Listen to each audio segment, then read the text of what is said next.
ተመስገን ተመስገን ብላችሁ ኑሩ። በምስጋና መካከል ይመጣና መላእክቱን ልኮ በበረከት ይሞላናል። ክብርና ምስጋና ለስሙ ይሁን። ለሚያመሰግኑት እግዚአብሔር ቅርብ ነው። ክርስቲያን አመስጋኝ ነው። የሚያመሰግነው ስላለው አይደለም፣ አምላክ ስላለው ብቻ። አንተ ስላለኝ ተመስገን የሚል ነው ክርስቲያን። ስለዚህ የታማኙ እግዚአብሔር ልጆች ታግሰው ይኖራሉ፣ ድል ያደርጋሉ። የእግዚአብሔር ልጆች የመሆን ምልክቱ ይሄ ነው። ከእግዚአብሔር ጋር መዋል ነው ባለ ድል የሚያደርገው። ጠብቁት እግዚአብሔርን። አንድ ቀን እግዚአብሔር ይመጣል፣ ባዶነታችንን ሊሞላ ይመጣል። ለብዙ ጥያቄዎቻችን መልስ ሊሰጥ ይመጣል። እግዚአብሔር ይጎበኘናል። ሰይጣን እኮ አንዴ ምሱን ያቀምሳል፣ ከዛ ውሻ አርጎ ነው የሚያኖረው እኮ። ውሻ አርጎ ሰይጣን የሚያመልኩ ሰዎች አሉ፣ ሱፍና ከረባት ያላቸው V8 ፕላቲኒየም ምናምን መኪና የሚነዱ። የሆነ ቀን ግን የሆነ የሚገብሩለት ነገር አለ። ፋንድያ ብሉ ሲላቸው ሲበሉ ታገኟቸው ይሆናል። በልብስ አሳምሮ ከብት አርጎ ነው የሚያኖረው። ሰይጣን ክፉ ነው። እንዳሳመረ የሚያኖር እግዚአብሔር ብቻ ነው። ስሙ የተመሰገነ ይሁን። ሰው እንደዚህ ነው። ሲያጣ እግዚአብሔር እግዚአብሔር እግዚአብሔር ይላል፣ ሲሞላለት ትዝ አይለውም። ሌሊት ኪዳን ላይ ወይንም ሌሊት ቁልፍ ያዡ ካህን ከመክፈታቸው በፊት በሩ ላይ ቆሞ ክፈትልኝ ብሎ ከዘበኛ ጋር የሚጨቃጨቅ ሰው ታገኛላችሁ። ለምን ተዘጋ እንግባ ሚሉ። ከዛ ከነጋ በኋላ መሳለም ያቆማል። ስራ ሲያገኝ ቢዚ ሆንኩ ይላል፣ ስራ በዛብኝ ይላል። ለሰጠው ለእግዚአብሔር የምስጋና ጊዜ ያጣል። እግዚአብሔር ሰጥቶ ይታዘበናል። ተመዘንክ ነው ሚዛን። አያችሁ፣ ሰይጣን በሰው ልጆች ተፈጥሮ ላይ የሚያስቀምጠው ነገር ቢኖር ጭንቀት ነው። የእግዚአብሔርን ስጦታ ከማሰብ ይልቅ ማጣታችንን ብቻ እያሰብን እንድናላዝን ያደርጋል። ይሄ እኮ ነው አዳምና ሔዋን ጋር መጥቶ እግዚአብሔር ሁሉን ሰጥቶ የከለከላቸውን በለስ አጉልቶ አወራ። ስለ በለስ አወራ። በጣም አስፋፍቶ ያወራው ስለ በለስ ነው ሰይጣን። አየ ኧረ የተሰጠኝ ይበቃኛል በለው። ሰይጣን ወደ አንተ ሲመጣ ብዙ ሊጎልህ ይችላል። ያለህን ቁጠረው፣ ሳትጨነቅ ይነጋል። ጠዋት ደግሞ የተቀደደውን እግዚአብሔር ይደፍናል። ስሙ የተመሰገነ ይሁን። ፈተናችን በጨመረ ቁጥር ድላችን ከፍ ይላል፣ ሽልማታችን ከፍ ይላል። ማን ስለሚሰጠን? እግዚአብሔር። ክብርና ምስጋና ለስሙ ይሁን። መከራን የሚያሳልፍ የሚያሻግር፣ በበረከት የሚሞላ፣ ጭንቀታችንን የሚያውቅ፣ እስክንጠይቀው የማይጠብቅ፣ ክብርና ምስጋና ለስሙ ይሁን። ስለዚህ ትንንሽ ክፍተቶችን ሰይጣን እንዳያሰፋው ዝጉት። ምሬት እንኳን ካለ እንባችንን ወደ ማን እናርገው ወገኖቼ? እግዚአብሔር እንባን የሚያብስ መጽሐፍ፣ የሰራዊት ጌታ እግዚአብሔርም እንባን ሁሉ ከዓይኖች ላይ ያብሳል ይላል። እንባን አባሽ ነው እግዚአብሔር። አያችሁ፣ እንባን አባሽ። ክርስቶስን የሰማ ሁሉ ጓዳው እንደማይደርቅበት ያበሰረች፣ አማላጅነቷ የማይለየን በመስቀል ስር የተሰጠችን ዋኖቻችን አሉ። እኛ እንዴት እንደምንጸድቅበት እናውቃለን። ስለዚህ ከዛ ቤት የሚነገረው የማጣጣል ነገር አትስሙ። ቀምሳችሁ ይሁት። የደብረ ሊባኖስን ጸበሌ ተክልዬን አንዱን ብርጭቆ ጠጡት። ከጥቅስ ከምዕራፍና ቁጥር በላይ ነው። ዛሬ ኩላሊት ለማስቀየር $1 አይበቃም አይደል? የቅዱስ ጊዮርጊስ አንድ ኩባያ ጸበል ግን ፌለሪቲውን 0 ያደርገዋል አይደል? ወድቀሃል የተባልክ ትነሳለህ፣ ትሞታለህ የተባልክ ሕይወት ታገኛለህ። በቢሊየን የማይጠበቅ በረከት እዚህ ቤት አለ። ማን ይመስገን? ክብርና ምስጋና ለአምላካችን ይሁን። እና ምድር ላይ ያማረበት ሰው ሁሉ ጤነኛ አይደለም። አንዳንዴ ገንዘብ ኖሯቸው በልጅ ማጣት የተፈተኑ አሉ። ደጅ ሲጠኑት የሚውሉ እነዚህ ንጹህ ባለ ሀብት ይሆናሉ። መውጊያቸው የቤታቸው ውስጥ ያለ የልጅ እጦት ነው። እግዚአብሔር ይጎብኛቸው። ጥሩ ባለ ሀብት ሆነ ሁሉ ኖሮን ደስታ የከለከለን አንድ ጥግ አለ። ምንም ነገር ሳይኖረን ደግሞ የተገኘውን ሁሉ ልንበላ እንችላለን። አያችሁ፣ ድሃ ስትሆኑ በልጅ ብዛት ትፈተኑ ይሆናል። ባለጸጋ ሆናችሁ በልጅ ማጣት ትፈተኑ ይሆናል። ብቻ ምድር አሟልታ አትሰጥም። መኖር ውሸት ነው። ከሞት በኋላ ያለው ህይወት ነው እውነት። የኛ ሀገር ሰማይ ነው። ሚዛናችንን የተሰጠንን በረከት ለሰማይ የሚተርፍ አድርገን ከሰራንበት በዛ ይቀመጥልናል። እና በዘመናችን ከምንደሰትበት የምናዝንበት በስቷል። የምናየው ነገር ሁሉ ነውር የበዛበት ሆኗል። ኃጢአት ቀላል ነገር ሆኗል። ነፍሰ ገዳይነት ተራ ነገር ሆኗል። ሰው በጅምላ አለቀ ሲባል እንደ ዜና አይታርገን አገላብጠን የምናልፈው ሆኗል። ሞትን ተለማምደነዋል። እግዚአብሔር የተሻለ ዘመን ያምጣልን። እግዚአብሔር ልባቸው ለተሰበረ ቅርብ ነው፣ ለየዋሆች ቅርብ ነው። ኃጢአት ለሚሰሩ ሰዎች ከኃጢአታቸው በኋላ ቢጸጸቱ እግዚአብሔር ቅርብ ነው። ክርስቲያን ማለት ኃጢአት የማይሰራ ማለት እኮ አይደለም፣ የሚጸጸት ነው። ዳዊትን የሚያህል ሰው ኃጢአት ሰርቷል፣ በድሏል፣ ዝሙት ሰርቶ ነፍስ አጥፍቶ ብዙ ነገር አድርጓል። እግዚአብሔር ግን አራቀውም። ከኃጢአተኛው ሰው አይርቅም። እግዚአብሔር በሃይማኖት ከጠበቅን እግዚአብሔር ሁሉን ነገር ያስተካክላል። ሳንለምነው ያስተካክላል። በአንድ ቀን ጀንበር ታሪክ መቀየር ይችላል። በአይን ቅጽበት ኑሮውን ያስተካክላል። ህይወት ያለመልማል፣ ጓዳን ይሞላል፣ ስጋት ያስወግዳል። ካመለክ ነው ምን ካደረግነው ወገኖቼ? ልጆቹ ከሆንን ተነጫንጨን እንኳን ለምናደርገው ደከመኝ ብለን እንቅልፍ እያነጫነጨን የምንመጣ ሰዎች አለን እኮ አይደል? እሁድ። ምክንያቱም ዲያብሎስ የእሁዱን እንቅልፍ በጣም ያጣፍጠዋል። ከሰባቱ ቀናት ጣፋጩ የእሁድ ጠዋት እንቅልፍ ነው። እንዴት እንደሚጣፍጥ አይደል? እየተንገዳገድን ምርር ብሎን ስመለስተኛለሁ ብለን እንሄዳለን። አስቀድሰን ስንመለስ ና በላስተኛኝ ብትለው እንቅልፉ የለም። ጤነኛ እንቅልፍ አይደለም። መጀመሪያ የሚመጣው በረከት ሊያሳጣህ ነው። ንቅት አይንን ከፍተህ ነው የምትውለው ስትመለስ። ደክመዋል እኮ ቆመኔው አልከው እኮ አስቀድሰሃል፣ ዘምረሃል፣ አሸብሽበሃል፣ ግን ስትመለስ አልደከመህም። የቤቱን በረከት ስለጠገብክ እንቅልፍ የሚጫንህ ሰይጣን ለቆ ሄዷል። ማን ይመስገን። መክሊትን አትቅበር።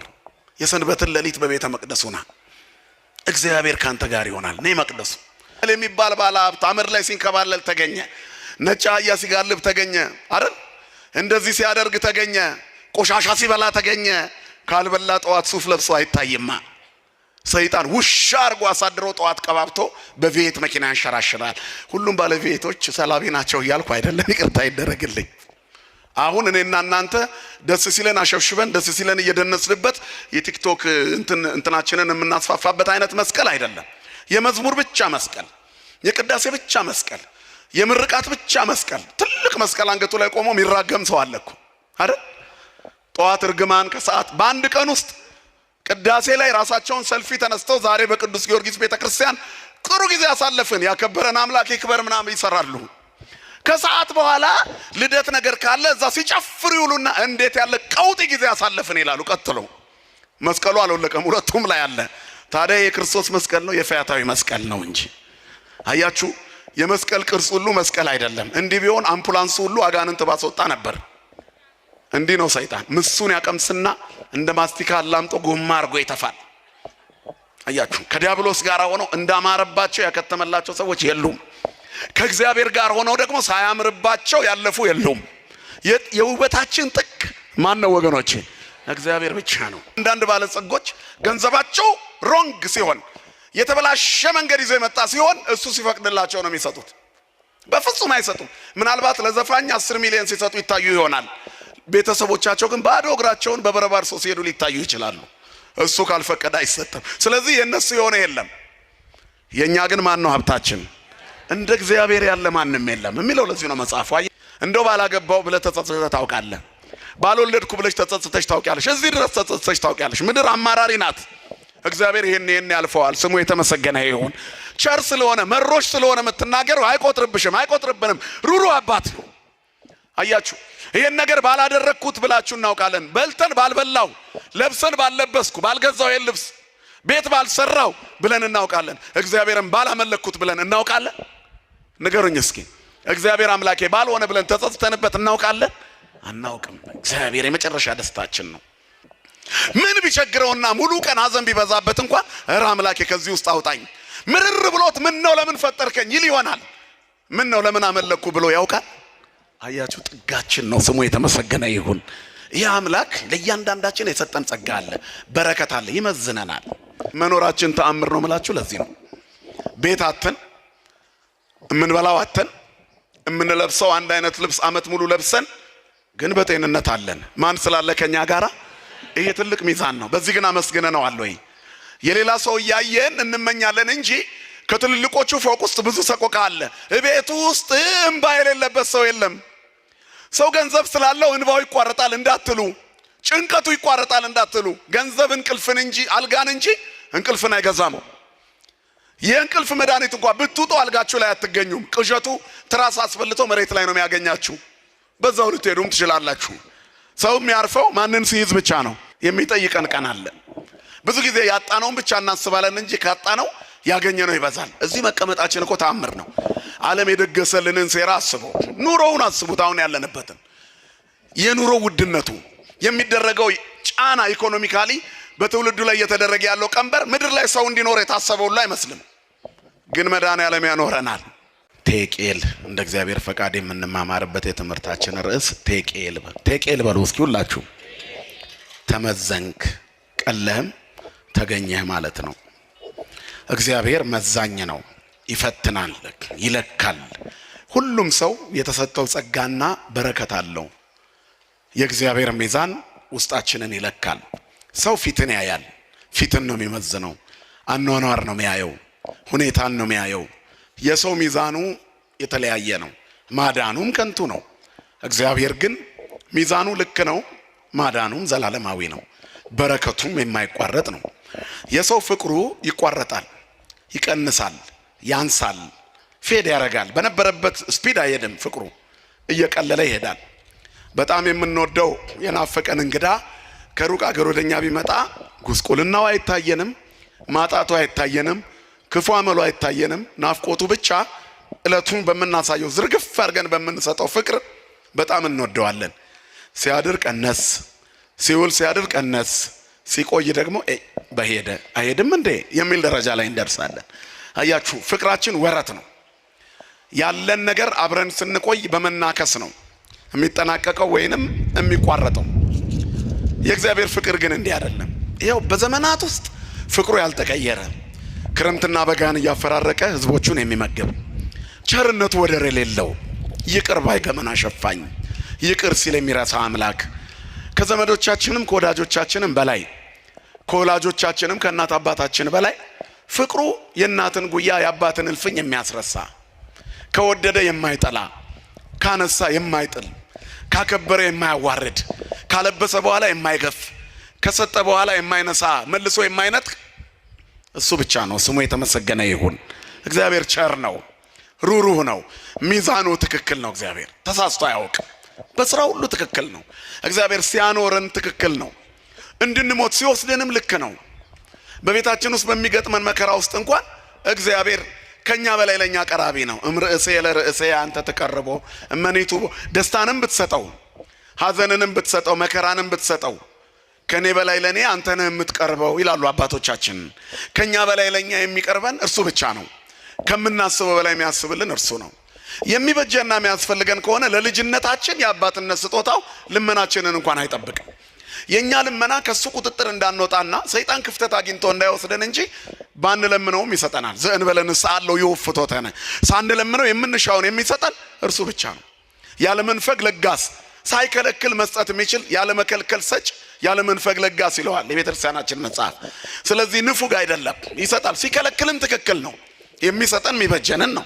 የማይሰጠን ደግሞ ለኛ ማይጠቅመንን የሚያጠፉን ነገሮችን አይሰጠንም።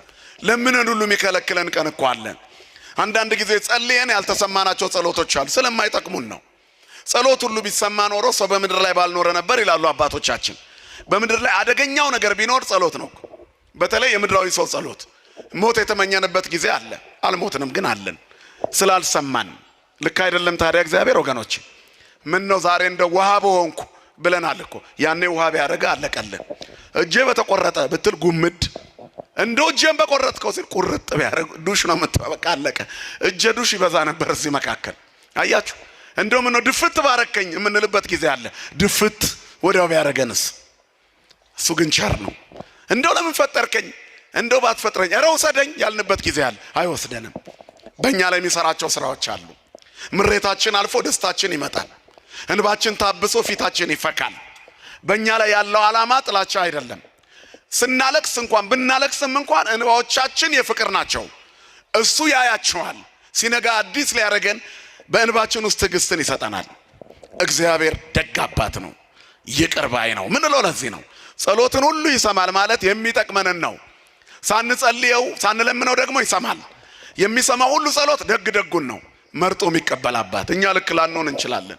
ሕፃናት ሆነን በልጅነታችን ጣፋጭ ነገር ላይ እናዘነብላለን። ወላጆቻችን አይፈቅዱልንም። እኛ ስናድግ ትተነዋል።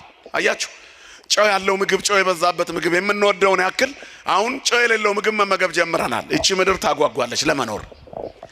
ያን ጊዜ ወላጆቻችን የከለከሉን ሲበዛ የሚጎዳ ነገር መሆኑን አውቀው ነው። ስናድግ ግን እኛ እንክት ሙሉ ለሙሉ ከናካቴው ትተነዋል። ጣፋጭ ነገር እርግፍ አድርገን ትተነዋል። በመኖራችን ውስጥ የሚያመጣው የቁመና መዛነፍ አለ ማለት ነው። የውስጥ ደዌ ያስከትላል። በምድር ላይ ያለንን ጉዳይ ወይ ለአልጋ ቁራኛ ወይ ለሞት ይዳረጋል። ስለዚህ ተተነዋል። ልጆች ሆነን የጠየቅነው ነገር በልጅነታችን የተማጸናቸው ጸሎቶች በሙሉ ወይ የፈለግናቸው ፍላጎቶች ያልተሳኩት ለኛ ስለማይጠቅሙን ነው። አምላክ ስስታም አይደለም፣ ስሙ የተመሰገነ ይሁን። ደግ ነው እግዚአብሔር፣ ከምናስበው በላይ ያስብልናል። ከኛ በላይ ለኛ የሚቀርበን እሱ ነው። ደግ ሩሩ አባት ነው ያለን። ክብርና ምስጋና ለስሙ ይሁን። ታዲያ እንደዚህ ደግና ሩሩ ሆኖም ሳለ ታዲያ በባዶ አይተወንም። ስላልሰማን አልሰጠንም ማለት አይደለም። የሚጠቅሙንን ሰጥቶን ተጨማሪውን ይከለክለናል። በሚበቃን ውስጥ አመስግነነው እንድኖር ይፈቅዳል። በሰጠን ይመዝነናል። እግዚአብሔር በስጦታው ይመዝናል። እግዚአብሔር በፍጥረቱ ውስጥ ትዝብቱን ያስቀምጣል፣ ያኖራል። በሰጠን ነገር ውስጥ ምን ያህል ታማኞች ነን? እግዚአብሔር እኛ ውስጥ ያላስቀመጠው ነገር የለም። ለእያንዳንዱ ሰው በር ላይ ቆሞ ከሚለምነው የኔ ቢጤ ጀምሮ ሰማይ ጠቀስ ፎቅ አለኝ ከኔ በላይ ገንዘብ ያለው የለም እስከሚለው ድረስ እኩል የሆነ ሚዛን አለው እግዚአብሔር። እኩል ሚዛን፣ ሁሉን እኩል የሚመዝን ይፈትን ልብ ወክልያተ እግዚአብሔር ይላል። ሰው ፊትን ያያል፣ እግዚአብሔር ልብና ኩላሊትን ይመረምራል። ስለዚህ የውስጥ ሰብዕና በምድራዊ ምቾት የሚሸፈን አይደለም፣ በጉስቁልናም የሚከሳ አይደለም ማለት ነው። በእምነት መሳሳትና መወፈር ወይንም ውስጣችን ስለ እግዚአብሔር ባለው ግንዛቤና በመንፈሳዊ ዝለት ምክንያት ሊጠፋ ይችላል። ያም ሆኖ ግን ሚዛኑ ትክክል ነው። እግዚአብሔር ይለካል። የሰጠውሽን የታደረግሽ፣ አንቺ ውስጥ ያስቀመጥኩትን የታደረግሽ፣ በረከቴ የታለ? በሰጠውሽ ዕድሜ በምድር ላይ ምን አደረግሽ? ትዳር ሰጥቼ ነበረ፣ ምን አደረግከው? ትዳርህን በልጅ ባርኬ ነበረ፣ ቤተሰብህን መራህ? እንዴት ነው? በውስልትና ነው የምትኖረው? በታማኝነት በጎጆ ስር እግዚአብሔር ነው ያለው ወይስ ሌላ አስገብተሃል? ደባል ምንዝርና ደባል ነው። በአምልኮ ጉዳይ ላይ እንዴት ነው? ሌሎች ነገሮችን ተጓዳኝ ነገሮች አስገብታል ወይስ በእኔ ብቻ ነው የምትታመነው? እግዚአብሔር ይመዘናል። የሚጠይቀን ቀን አለ። ብዙ ጊዜ ያጣነውን ብቻ እናስባለን እንጂ ካጣነው ያገኘነው ይበዛል። እዚህ መቀመጣችን እኮ ተአምር ነው። ዓለም የደገሰልንን ሴራ አስቡ፣ ኑሮውን አስቡት። አሁን ያለንበትን የኑሮ ውድነቱ የሚደረገው ጫና ኢኮኖሚካሊ በትውልዱ ላይ እየተደረገ ያለው ቀንበር ምድር ላይ ሰው እንዲኖር የታሰበው ላይ አይመስልም። ግን መድኃኔዓለም ያኖረናል። አያችሁ፣ በምስኪን ጉሮሮ ቀዝቃዛዋ ሳያፈስ አያሳድርም። የከፈተውን ጉሮሮ ሳይዘጋ ንገሩኝ እናቶቼ አያድርም። እኛ እንሰጋለን እንጂ የእምነታችን መሳሳት ዓለም የኑሮ ውድነቱ ሰማይ ቢሰቅለው እንኳን ለነሱ ሌላ ሚዛን ሰጥቶ እኛን በዚያ ውስጥ ያኖረናል። መኖራችን ተአምር ነው የምላችሁ ለዚህ ነው። ቤት አተን፣ እምንበላው አተን፣ እምንለብሰው አንድ አይነት ልብስ አመት ሙሉ ለብሰን ግን በጤንነት አለን። ማን ስላለ ከኛ ጋራ? ይሄ ትልቅ ሚዛን ነው። በዚህ ግን አመስግነነዋል ወይ? የሌላ ሰው እያየን እንመኛለን እንጂ ከትልልቆቹ ፎቅ ውስጥ ብዙ ሰቆቃ አለ። ቤቱ ውስጥ እንባ የሌለበት ሰው የለም። ሰው ገንዘብ ስላለው እንባው ይቋረጣል እንዳትሉ፣ ጭንቀቱ ይቋረጣል እንዳትሉ። ገንዘብ እንቅልፍን እንጂ አልጋን እንጂ እንቅልፍን አይገዛም። የእንቅልፍ መድኃኒት እንኳን ብትውጡ አልጋችሁ ላይ አትገኙም። ቅዠቱ ትራስ አስፈልቶ መሬት ላይ ነው የሚያገኛችሁ። በዛው ልትሄዱም ትችላላችሁ። ሰው የሚያርፈው ማንን ሲይዝ ብቻ ነው። በሰላም ቦቱ ሰክቦ እነውም እስማ አንተ እግዚኦ በተስፋ በአቲትከ አይደርከኒ፣ አንተ በተስፋ በክንድ በፍቅር ታሳድረኛለህና በሰላም ወደ መኝታ ይሄዳለሁ። ባለማይተብ አይቃዥም፣ ባለማይተብ አይፈራም። አምላኩ አላህ የሚጠብቀው እይዴቅ ዘያቅበክ፣ የሚጠብቅህ አይተኛም ይላል። እግዚአብሔር የሚጠብቅ አባት ነው የማይተኛ። እኛ ተኝተን እሱ ይቆማል። ትጉ እረኛ ነው።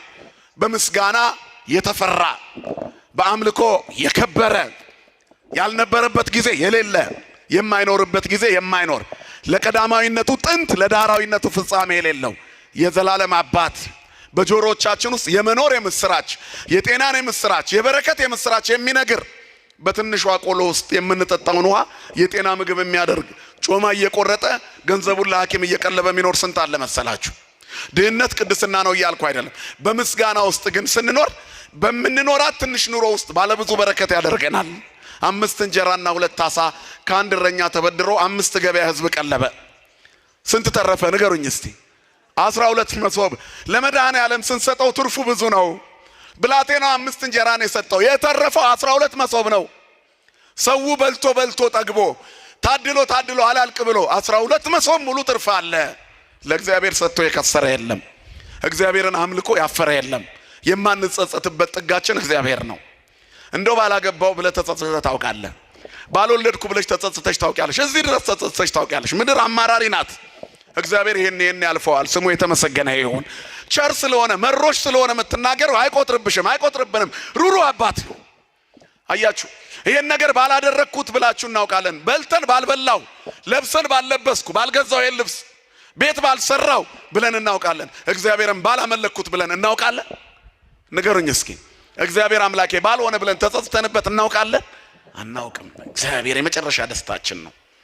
በቃ እግዚአብሔርን ፈልጉት። ምን እሱው ለእግዚአብሔር ወተጸነው ነው አይደል? እግዚአብሔርን ፈልጉት ትጸናላችሁ። ጽናታችን ነው እግዚአብሔር። የማንጸጸትበት በዚህ ዓለም ላይ በብዙ በሁሉም ነገር ትጸጸታላችሁ።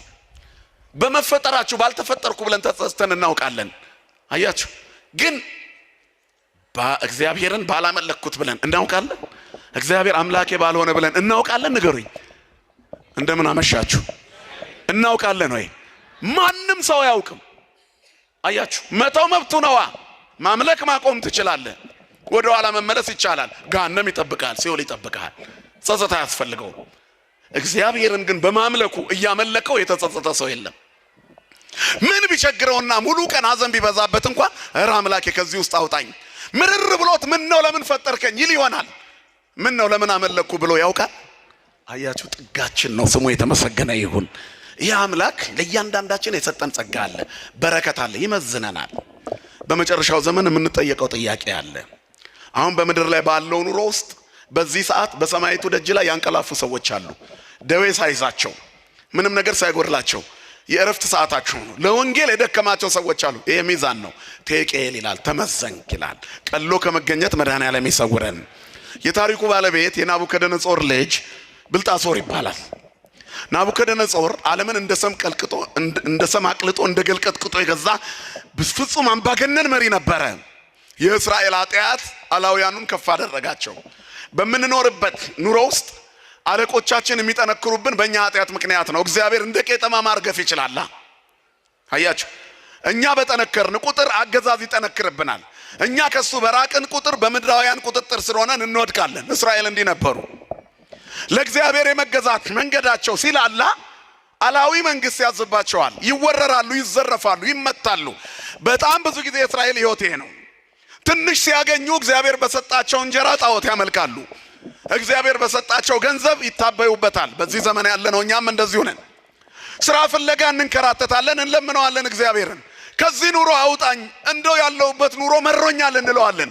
ለሰማዩ ያዘጋጀን አምላክ የምድሩንም በረከት አይነሳንም። ስለዚህ ከበረከቱ፣ ከረድኤቱ፣ ከጸጋው፣ ከቸርነቱ ይሰጠናል። ክቡር አባታችን እየመጡ ነው። ተነስታችሁ ቁሙና ተቀበሏቸው።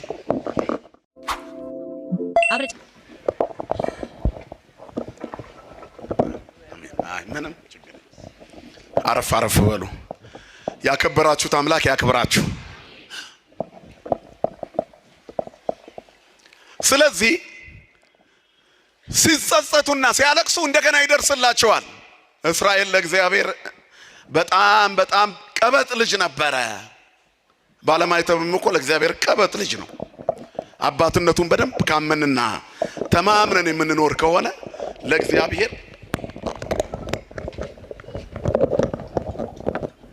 ለእግዚአብሔር ቀበጥ ልጆች ነን።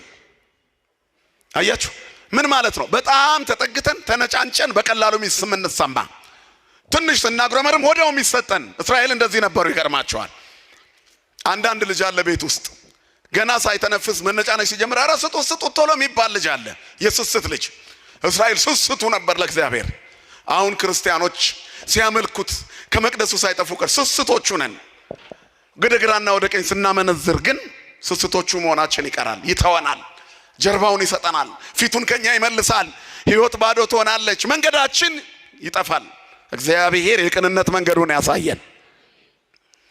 በዘመነ መሳፍንት የእስራኤል ሕይወት እንደዚህ ነበረ። ጠላት ይነሳባቸዋል፣ ክምራቸውን ያቃጥልባቸዋል፣ ከብቶቻቸውን ይነዳባቸዋል፣ ሴት ልጆቻቸውን ይወስዱባቸዋል። ፍልስጤማውያን፣ ሞዓባውያን ይመጣሉ፣ ይዘርፏቸዋል፣ ይነጥቋቸዋል። በብዙ መልኩ ብዙ መከራ ያበዙባቸዋል። እግዚኦ ብሎ አምላካችን ብሎ ሲጮሁ እግዚአብሔር ፊቱን ይመልሳል። አንድ ሰው ያስነሳና ጠላቶቻቸውን ይመታል። በአንድ ሰው ምሶን በአህያ መንጋጋ ሺውን ይጥልላቸው ነበር። ትልልቅ ታምራት ያደርግላቸዋል። ወደ አምላካቸው መለስ ይላሉ። ትንሽ ውፍ ብለው ከጠላት ወረራ አረፍ ሲሉ እንደገና ጣዖት ካልሰራን ይላሉ። ሰው እንደዚህ ነው። ሲያጣ እግዚአብሔር እግዚአብሔር እግዚአብሔር ይላል፣ ሲሞላለት ትዝ አይለውም። ሌሊት ኪዳን ላይ ወይም ሌሊት ቁልፍ ያዡ ካህን ከመክፈታቸው በፊት በሩ ላይ ቆሞ ክፈትልኝ ብሎ ከዘበኛ ጋር የሚጨቃጨቅ ሰው ታገኛላችሁ። ለምን ተዘጋ እንግባ ሚሉ። ከዛ ከነጋ በኋላ መሳለም ያቆማል። ስራ ሲያገኝ ቢዚ ሆንኩ ይላል፣ ስራ በዛብኝ ይላል። ለሰጠው ለእግዚአብሔር የምስጋና ጊዜ ያጣል። እግዚአብሔር ሰጥቶ ይታዘበናል። ተመዘንክ ነው ሚዛን። አያችሁ። ስለዚህ የእስራኤል በደል ናቡከደነጾርን አጀገነው። ጠላትን የሚያጀግነው የኛ ስንፍና ነው። እኛ ስንሰንፍ ጠላት ይበረታል። ሰውየው እግዚአብሔርን የሚፈራ ነበር። ጣዖት የሚያመልኩ ሰዎች በሚኖሩበት ከተማ ውስጥ በፈሪሃ እግዚአብሔር በጥሩ ምእመንነት የሚኖር እግዚአብሔርን የሚፈራ ብቸኛው ሰው እሱ ነበር። መንደር ናት። የመንደሯ ሰው ዛፍ ያመልካል። በጣም ተበሳጨ። የእግዚአብሔርን ቸርነት የሚቀምስ ሰው ጠፋ። ቢሰብክ ቢናገር የሚሰማው ጠፋ። ሁሉ ጊዜ እየሄዱ በየሳምንቱ ዛፍ ቅቤ ሲቀቡ ይውላሉ። ይሄንን ዛፍ ቆርጠዋለሁ ብሎ መጥረቢያውን ሲስሉ አለ። ከዛ በማግስቱ ተነሳና በሌሊት ማንም ሳያየው መጥረቢያውን ይዞ ሲሄድ ዛፉ አካባቢ ጋር አንድ እንግዳ ሰው ጠበቀው። ያ እንግዳ ሰይጣን ነበር በሰው ተመስሎ። የት ትሄዳለህ አለው። ይሄን ዛፍ ልቆርጠው ነው። የእግዚአብሔርን ክብር ያጎደለ ዛፍ ይነቀል አለ። ተው አትቆርጠው፣ ከቆረጥከው ላንተ መጥፎ ነው ይለው ጀመር። አይ ቆርጠዋለሁ አለ። እንግዲያውስ አትቆርጥም ብሎ ሊታገለው ሲሞክር በስመ ስላሴ እኔ ስላሴ ባሪያ እንኳን ለአንድ አለና ሰውየው ገና የስላሴን ስም ሲጠራ ሰይጣኑ ፍንጭር ብሎ መሬት ላይ ወደቀለት። መጥረቢያውን ቀምቶ ሊፈልጠው ሲል ቆይ አትፍለጠኝ አለው። ምን ፈለክ አለው። ጠዋት ከእንቅልፍ ስትነሳ 2 የወርቅ ሳንቲም ትራስጌር ስራ አስቀምጥልሃለሁ አለው። ከዛም በኋላ እሱን ካጣህ በየቀኑ ታገኛለህ፣ ካጣህ ናና ቆረጠው እኔንም ትፈልጠኛለህ አለው። ለዚህ አቅምህ ነው ካጣሁት ግን ብሎ ከዛ ተመለሰ። መጥረቢያውን በትከሻው ይዞ እንዳለው በጠዋት ከእንቅልፉ ሲነሳ 2 የወርቅ ሳንቲም አገኘ። ከበረበት። በጣም በቃ በዚህ አይነት የናጠጣ ሀብታም ነው መሆነው አለ። በየቀኑ ሲበላ ሲጠጣ ሲደሰቱ አለበት። መንዝሮ አላልቃለው የወርቅ ሳንቲም ነዋ። በማግስቱ ትራስጌውን ሲገልጥ የለም ሳንቲሙ። ሰይጣን እኮ አንዴ ምሱን ያቀምሳል። ከዛ ውሻ አርጎ ነው የሚያኖረው እኮ ውሻ አርጎ። ሰይጣን የሚያመልኩ ሰዎች አሉ፣ ሱፍና ከረባት ያላቸው V8 ፕላቲኒየም ምናምን መኪና የሚነዱ። የሆነ ቀን ግን የሆነ የሚገብሩለት ነገር አለ። ፋንዲያ ብሉ ሲላቸው ሲበሉ ታገኟቸው ይሆናል። በልብስ አሳምሮ ከብት አርጎ ነው የሚያኖረው። ሰይጣን ክፉ ነው። እንዳሳመረ የሚያኖር እግዚአብሔር ብቻ ነው። ስሙ የተመሰገነ ይሁን። በልጅነታችን ጀምሮ እኮ እንሰማለን። እከል የሚባል ባለ ሀብት አመድ ላይ ሲንከባለል ተገኘ፣ ነጭ አህያ ሲጋልብ ተገኘ አይደል? እንደዚህ ሲያደርግ ተገኘ፣ ቆሻሻ ሲበላ ተገኘ። ካልበላ ጠዋት ሱፍ ለብሶ አይታይማ። ሰይጣን ውሻ አርጎ አሳድሮ ጠዋት ቀባብቶ በቪኤት መኪና ያንሸራሽራል። ሁሉም ባለቪኤቶች ሰላቢ ናቸው እያልኩ አይደለም፣ ይቅርታ ይደረግልኝ። በዚህ ሁኔታ ከዲያብሎስ ጋር ተዋርሰው የሚኖሩ ሰዎች ግን አሉ። መጽሐፋችን እንደሚናገረው የእግዚአብሔር ልጅ የሰው ልጆች ከሰይጣን ልጆች ጋር ምን አሉ ይላል? ተጋቡ። አያችሁ፣ እግዚአብሔር ከዚህ ይሰውረን። እኛ የእግዚአብሔር ልጆች ነን። የማን ልጆች ነን? የእግዚአብሔር። ሰው ከሰይጣን ጋር ሲፈራረም እንዳማረበት አይኖርም። ውሻ የሚሆንበት ጊዜ አለው። አመድ የሚልስበት ጊዜ አለው። መለስ ሲል ነው ሰው የሚመስለው። እንዲህ አይነት ሰዎች ቤተሰቦቻቸውን እንኳን አይረዱም። አንዳንድ ባለጸጎች ገንዘባቸው ሮንግ ሲሆን የተበላሸ መንገድ ይዞ የመጣ ሲሆን እሱ ሲፈቅድላቸው ነው የሚሰጡት። በፍጹም አይሰጡም። ምናልባት ለዘፋኝ 10 ሚሊዮን ሲሰጡ ይታዩ ይሆናል። ቤተሰቦቻቸው ግን ባዶ እግራቸውን በበረባር ሰው ሲሄዱ ሊታዩ ይችላሉ። እሱ ካልፈቀደ አይሰጥም። ስለዚህ የነሱ የሆነ የለም። የኛ ግን ማን ነው ሀብታችን? እንደ እግዚአብሔር ያለ ማንም የለም የሚለው ለዚህ ነው መጽሐፉ። አያችሁ። እና ምድር ላይ ያማረበት ሰው ሁሉ ጤነኛ አይደለም። አንዳንዴ ገንዘብ ኖሯቸው በልጅ ማጣት የተፈተኑ አሉ። ደጅ ሲጠኑት የሚውሉ እነዚህ ንጹህ ባለ ሀብት ይሆናሉ። መውጊያቸው የቤታቸው ውስጥ ያለ የልጅ ጦት ነው። እግዚአብሔር ይጎብኛቸው። ጥሩ ባለ ሀብት ሆነ ሁሉ ኖሮን ደስታ የከለከለን አንድ ጥግ አለ። ምንም ነገር ሳይኖረን ደግሞ የተገኘውን ሁሉ ልንበላ እንችላለን። አያችሁ፣ ድሃ ስትሆኑ በልጅ ብዛት ትፈተኑ ይሆናል። ባለጸጋ ሆናችሁ በልጅ ማጣት ትፈተኑ ይሆናል። ብቻ ምድር አሟልታ አትሰጥም። መኖር ውሸት ነው። ከሞት በኋላ ያለው ህይወት ነው እውነት። የኛ ሀገር ሰማይ ነው። ሚዛናችንን የተሰጠንን በረከት ለሰማይ የሚተርፍ አድርገን ከሰራንበት በዛ ይቀመጥልናል። ዝግቡ ለክሙ መዝገበ ዘበሰማያት ሀበጻጼ እያማስነው ወይ ይረክቦ ሰራቂ ነው አይደል? ሌባ የማይሰርቀው ብል ነቀዝ የማያበላሸው መዝገብን በሰማያት ለእናንተ አዘጋጁ። ስለዚህ ድሃሙን ባለጸጋሙን ለእግዚአብሔር ራስህን ስጥ። ራስህን ድሃ አስራቱን አያወጣ ተብሎ አልተጻፈም። ለእግዚአብሔር መቅደስ መባ አይስጥ ተብሎ ተጽፏል ወገኖቼ፣ አልተጻፈም። ለዚህ ነው እኮ እግዚአብሔር ድሆች ባሉበት መንደር ሰማይ ጠቀስ ካቴድራል ይሰራል። ባለጸጎች መንደር ብቻ አይደለም መቅደሱ ያለው፣ እንደውም ትንሽ የግቢ ደረጃ ያላቸው ሰዎች ያሉበት አካባቢ ነው በብዙ የበለጸጉና የተዋቡ አብያተ ክርስቲያናት የሚሰሩት። እግዚአብሔር የድሃውን ገንዘብ ተቀብሎ አበርክቶ መመለስ ይችላል። እንደ 5 እንጀራና 2 ዓሣው 12 መሶብ ይመልሳል። ስሙ የተመሰገነ ይሁን። ስለዚህ መስጠት የሚችለውን አምላክ እያመለኩ በበረከት እንደመሞላት ያለ የለም። ሰይጣን ግን አቅምሶ ውሻ ያደርጋል። ይሄ ሰውዬ ያችን 2 ሳንቲም ሲያጣ መጥረቢያውን ይዞ እየሮጠ ሄደ። ጠበቀው ሰይጣኑ። እቆርጠዋለሁ ቃልን አጥፋል የወርቅ ሳንቲሙ የለም አለ። አትቆርጠውም ባክ ተመለስ፣ ከዚህ በኋላ ከኔ ቀምሳል መሄጃ የለህም ነው። እንዲህ ነው ሰይጣን። ምሱን ያቀምስና እንደ ማስቲካ አላምጦ ጎማ አርጎ ይተፋል። ¿Cuánto cuesta abrir una franquicia o un አያችሁ፣ ከዲያብሎስ ጋር ሆነው እንዳማረባቸው ያከተመላቸው ሰዎች የሉም። ከእግዚአብሔር ጋር ሆነው ደግሞ ሳያምርባቸው ያለፉ የሉም። የውበታችን ጥግ ማን ነው ወገኖቼ? እግዚአብሔር ብቻ ነው። ስለዚህ ልክ መታገል ሲጀምር ወዲያውኑ ሰይጣኑ በአንድ አፍታ ብድግ አደረገና መጥረቢያውን ቀማው ከሰውየው። ሊመታው ሲል ኧረ እንደው በእግዚአብሔር ስም አንዴ እኔም ላውራህ አለው። ምን ፈለክ ብሎታል። ይሄን ሁሉ ጉልበት በአንድ ቀን እንዴት ጨመርክ? ትላንት እኮ ሳነሳ አቅም የለህም ነበር አለው። አንተ ቀነስክ እንጂ እኔማ ያው አልጨመርኩም አለ። ትላንት ስትመጣ በመንፈሳዊ ቅናት ስላሴን ይዘህ ነበር የመጣኸው። ዛሬ ግን እኔ የሰጠውን በልተህን የመጣኸው። ጎድላል። ዛሬ ሳንቲም ቀረብኝ ብለህ ነው ዛፉን የምትቆርጠው። ትላንት እግዚአብሔር ለምን አልተመለከም ብለህ በመንፈሳዊ ቅናት ነው የተነሳኸው አለው። አያችሁ፣ እኔና እናንተ ከቤታችን ተነስተን ወደዚህ ስንመጣ ስጋዊ ነው መንፈሳዊ ነው ጉዟችን። መንገድ ላይ አቋርጦ እኮ የቀረ ብዙ ሰው አለ። የሻይ ቤት በረንዳ ላይ ጓደኛውን ሲያይ ጫወታ ስለጣፈጠው ጊዮርጊስን ሰላም ሳይል መሽቶበት ነገ ሳለማለሁ ብሎ ይቀራል እኮ። ብዙ ጊዜ እንዲያስቀርቶናል። ጉዟችን መንፈሳዊ ከሆነ ብዙ ደግ ነገሮችን ጥሰን ማለፍ አለብን።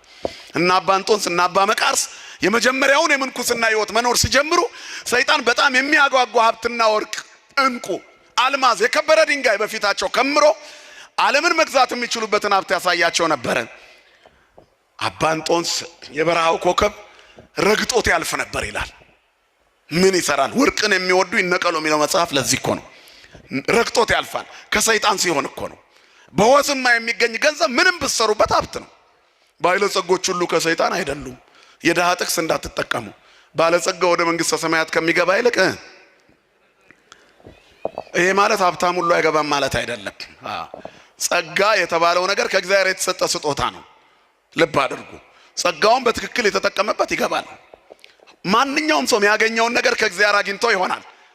ስሙን ለሰይጣን ኃላፊነቱን ለሰይጣን ሲሰጥ ያኔ ይከስራል። እና አዳምና ሔዋን የወደቁበት ምክንያት ሰጪው እግዚአብሔር እያለ ከሰይጣን ደርበው ለመቀበል ስለሄዱ እኮ ነው። ሁሉም ሰው እኮ ሃይማኖተኛ ነው፣ ግን ተቀጽላ ይፈልግና ተደራቢ ሲፈልግ በዛው አልከስክሶ ውሻ ያደርገዋል ሰይጣን። መድኃኔ ዓለም ከቅፎ አያውጣን ሁላችንን። ስለዚህ ክርስቲያኖች ከሰይጣን የቀመሱ ቀን ይወድቃሉ። ከእግዚአብሔር ነው መቀበል።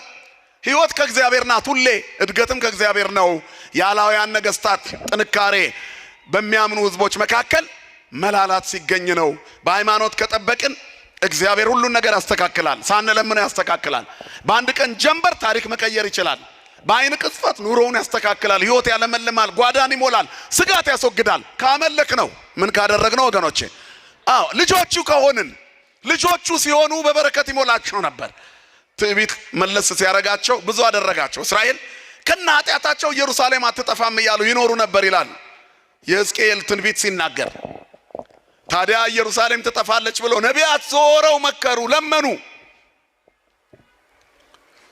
በፍጹም የሚሰማ ጠፋ። በመጨረሻ እግዚአብሔር ለሕዝቅኤል ምን አለው? በከተማይቱ መካከል ዙርና የእግዚአብሔር ስም የሚጠሩት ላይ ግንባራቸው ላይ ምልክት አድርጋለ። የመስቀል ምልክት። የምን ምልክት ወገኖች? የመስቀል ምልክት። አሁን እኔና እናንተ ደስ ሲለን አሸብሽበን ደስ ሲለን እየደነስንበት የቲክቶክ እንትናችንን የምናስፋፋበት አይነት መስቀል አይደለም። የመዝሙር ብቻ መስቀል፣ የቅዳሴ ብቻ መስቀል፣ የምርቃት ብቻ መስቀል፣ ትልቅ መስቀል አንገቱ ላይ ቆሞ የሚራገም ሰው አለ እኮ አይደል? ጠዋት እርግማን ከሰዓት በአንድ ቀን ውስጥ ቅዳሴ ላይ ራሳቸውን ሰልፊ ተነስተው ዛሬ በቅዱስ ጊዮርጊስ ቤተክርስቲያን ጥሩ ጊዜ ያሳለፍን ያከበረን አምላክ ይክበር ምናምን ይሰራሉ። ከሰዓት በኋላ ልደት ነገር ካለ እዛ ሲጨፍሩ ይውሉና እንዴት ያለ ቀውጢ ጊዜ ያሳለፍን ይላሉ። ቀጥሎ መስቀሉ አልወለቀም፣ ሁለቱም ላይ አለ። ታዲያ የክርስቶስ መስቀል ነው የፈያታዊ መስቀል ነው እንጂ። አያችሁ፣ የመስቀል ቅርጽ ሁሉ መስቀል አይደለም። እንዲህ ቢሆን አምቡላንስ ሁሉ አጋንንት ባስወጣ ነበር።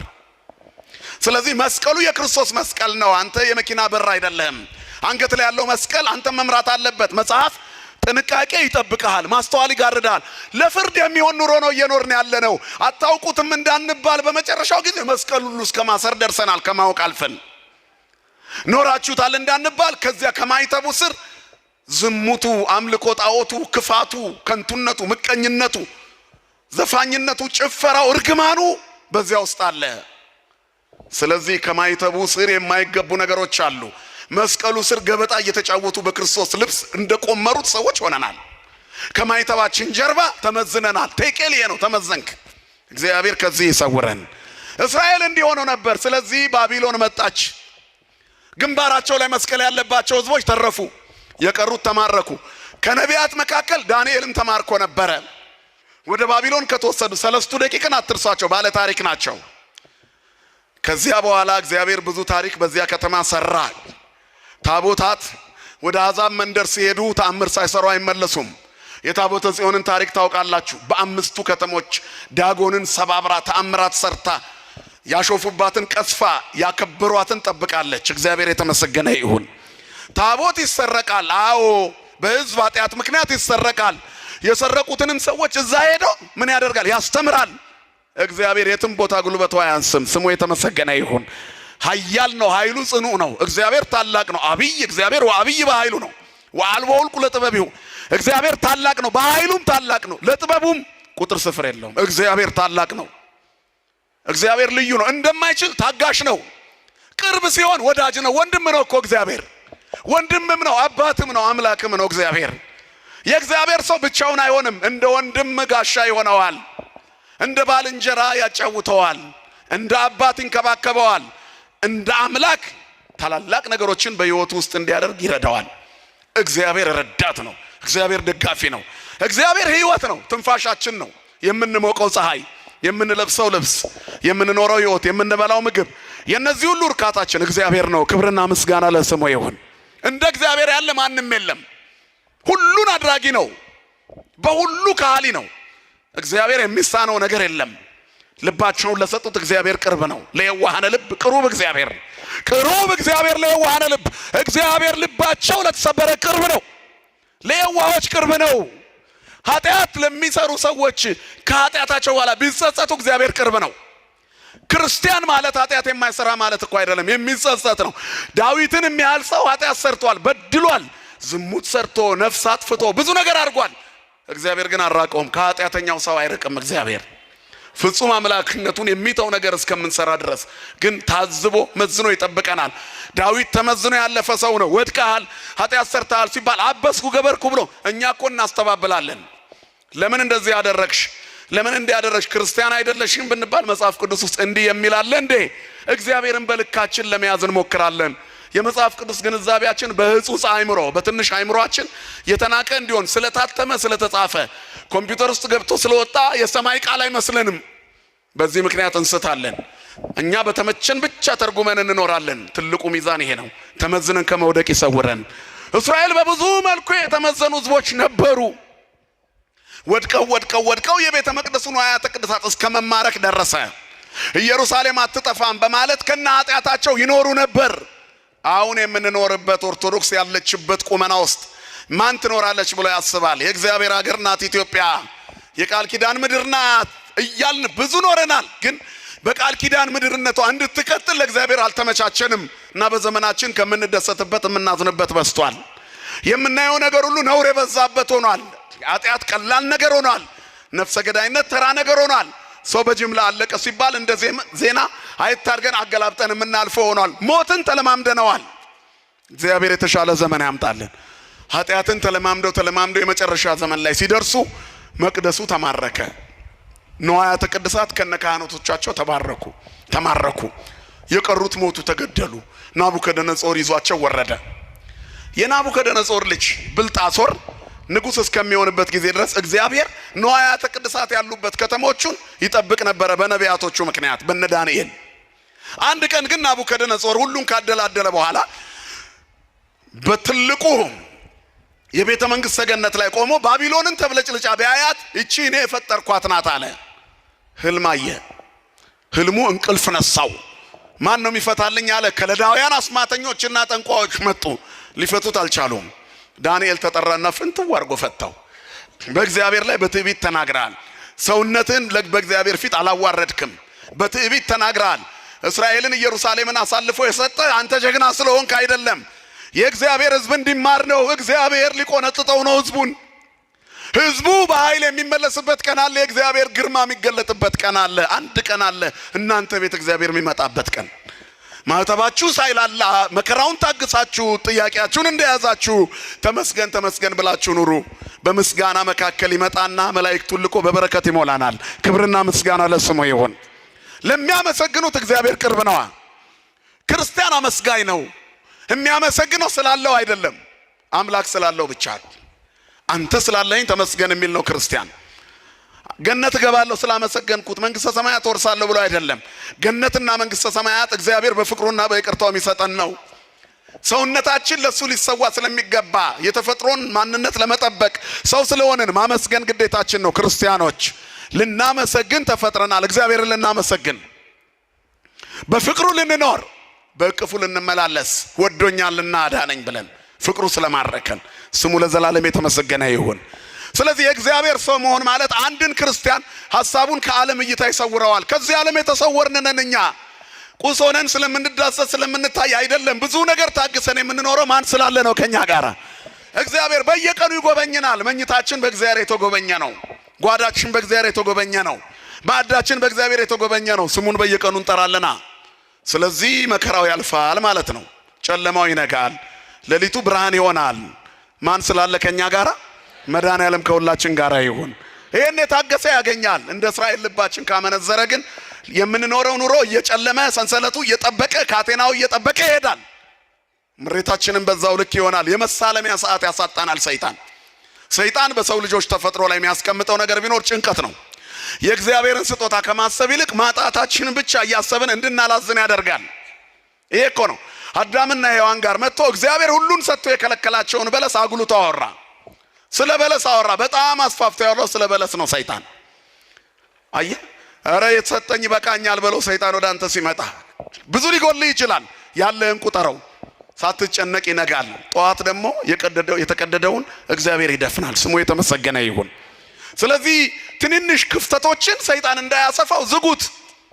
ምሬት እንኳን ካለ እንባችንን ወደ ማን እናርገው ወገኖቼ? እግዚአብሔር እንባን የሚያብስ መጽሐፍ የሰራዊት ጌታ እግዚአብሔርም እንባን ሁሉ ከዓይኖች ላይ ያብሳል ይላል። እንባን አባሽ ነው እግዚአብሔር። አያችሁ፣ እንባን አባሽ፣ መከራን የሚያሳልፍ የሚያሻግር፣ በበረከት የሚሞላ ጭንቀታችንን የሚያውቅ እስክንጠይቀው የማይጠብቅ ክብርና ምስጋና ለስሙ ይሁን። ይህንን አምላክ እኔ ነኝ የፈጠርኩት ብሎ ስለካደ ህልም አስቸገረው። የህልሙ ፍቺ እግዚአብሔርን ነቀኸዋል የሚል ሆነ። ስለዚህ 7 ዓመት አውሬ ትሆናለህ ተባለ። ከአራዊት ጋር ኑሮ ይሆናል። በቤተ መንግስት ፈጣሪ ነኝ ያልከው ሰው ፍጡርነት ምን እንደሆነ እስኪገባ ለ7 ዓመት እንስሳ ትሆናለህ። የባቢሎኑ ንጉሥ ዓለምን እንደገል ቀጥቅጦ በዛ ዘመን የነበረችውን የዓለም ክንፍ እንደገል ቀጥቅጦ እንደ ሰም አቅልጦ የገዛው አምባገነኑ እንስሳ ሆነ። የትናንትናው ትልቅ ማምሻውን ወዲያው ተዋረደ። ወዲያው ይላል ጭራ አብቅሎ ጸጉር አውጥቶ ይላሉ አባቶቻችን።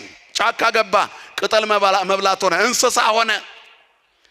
ክቡር የነበረ ሰውነቱን ስላዋረደ በእግዚአብሔር መለኮታዊ ክብር ላይ ስለተገዳደረ ወደቀ። ከዛ 7 ዓመት ቆይቶ ወደ ልቡ ተመለሰ። እግዚአብሔር ወደ ልባችን ይመለሳል። የመከራው ዘመን ሲያበቃ ወደ ልቡ ተመልሶ አምላኬ ሆይ ይቅር በለኝ የሁሉ ነገር ፈጣሪ አንተ ነህ ሲል ወደ ሰውነት ተመለሰ። ተመልሶ ዙፋን ላይ ወጥቶ ከብሮ ሞተ። እግዚአብሔር ተዋርደን ከመሞት ይሰውረን። ልጁ ብልጣሶር በሱ ተተካ። እንደ ተተካ ለሺህ መኳንንቶቹ ግብዣ አደረገ። በዓለ ሲመት ማክበሩ ነው በሱ ቤት።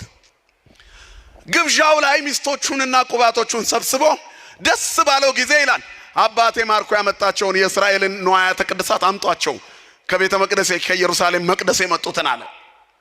ከዚያ በጽዋዎቹ ወይን ጠጅ ጠጡባቸው፣ በወርቅ ሳህኖቹ በጻህሎቹ በመሰዊያዎቹ መስዋዕት በሚቀርብባቸው ሳህሎች ፈትፍተው በሉባቸው፣ በቤተ መቅደሱ ምንጣፍ ጨፍረው ደነሱባቸው፣ ክቡሩን የእግዚአብሔር መቅደስ አዋረዱ። በዚህ ጊዜ እግዚአብሔር መልአኩን ከሰማይ ላከ። አንድ ጣቶች ይላል በግድግዳው ላይ ሲጽፉ ለንጉሱ ታዩት። በወይን ጠጅ የሰከረው ንጉስ አይቶ ማያውቀው የእግዚአብሔር ጣት ከሰማይ የመልአኩ ጣት ሲጽፍ እግዚአብሔር የላከው ጣት ከሰማይ ተልኮ ሲጽፍ ተመለከተ። ከዛም በኋላ ደነገጠ፣ ጉልበቶቹ ተብረከረኩ፣ የወገቦቹ ጅማቶች ተፈቱ፣ ስካሩ ለቀቀው፣ ድንጋጤ ያዘው፣ ልቡ ሊወድቅበት ደረሰ። አስማተኞችና ጠንቋዮቹን ጠራና የነ ግድግዳ ላይ የተጻፈውን ጽሑፍ አንብቡት አለ። ግድግዳውን ሞልቶ ተጽፎ ነበረ፣ የሚያነብ ጠፋ። ንግስቲቱ ቀረበች፣ የናቡከደነጾር የነበረች ወደ ውስጥ ገብታ ነበር። መጣች።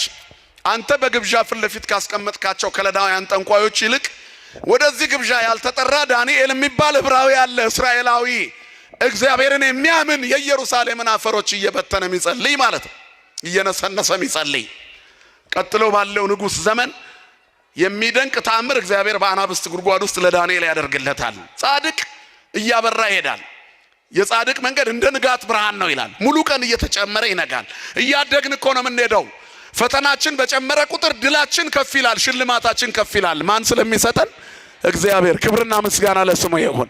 ትልቁ መከራን መታገስ ነው። የክርስቲያን ብጽዕናው መከራ መታገስ ነው አይደል? በመከራ የሚጸና ብፁዕ ነው ይላል መጽሐፍ። ብፁዕ ብእሲ ዘይቴገሳለ እኪት እስመ ተመኪሮ ይነሳ አክሊለ ሕይወት ዘአሰፎሙ እግዚአብሔር ለለ ያፈቅርዎ። እግዚአብሔር ለሚወዱት ተስፋ ከተፈተነ በኋላ ድል ሲያደርግ ድል ለነሳው ከተሰወረ መና ሰጠዋለሁ ያለ አምላክ ያዘጋጀውን አክሊል ይወርሳል። የታገሰ ይሸለማል፣ የታገሰ ያሸንፋል፣ የታገሰ ክብርን ይጎናጸፋል፣ የታገሰ እንባው ይታበሳል፣ የታገሰ ሐዲስ ይሆናል። እንደገና አሮጌውን ተፈጥሮ አራግፎ ሐዘን ትካዜን አስወግዶ የደከመ ጉልበትን በፍቅር አድሶ እንደገና ማቆም የሚችል ታማኝ አባት አለን። ክብርና ምስጋና ለስሙ ይሁን። ስለዚህ የታማኙ እግዚአብሔር ልጆች ታግሰው ይኖራሉ፣ ድል ያደርጋሉ። የእግዚአብሔር ልጆች የመሆን ምልክቱ ይሄ ነው። ከእግዚአብሔር ጋር መዋል ነው ባለ ድል የሚያደርገው።